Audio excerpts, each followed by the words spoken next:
Fa isan'ny lalao iray ara-panatanjahantena sy kolontsaina izay isan'ny misongadina moa amin'izao fotoana izao ny antsoina hoe Somanay Interville izay ho tonga eto Antananarivo renivohitra indray moa ny sabotsy 7 septambra izao. Nampahafantarina tamin'ny mpanao gazety androany ara moa ny mikasikasika indrindra ny hetsika izay tanterana ny sabotsy ho avy izao etsy Andohatapenaka.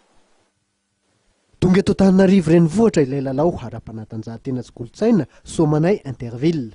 Nisy nivalandresaka ao ampanao gazety na ahafana nampafantatra bebe kokoa ty hetsika ity maraina io tetsy amin'ny horloge de la gare ety Sorano.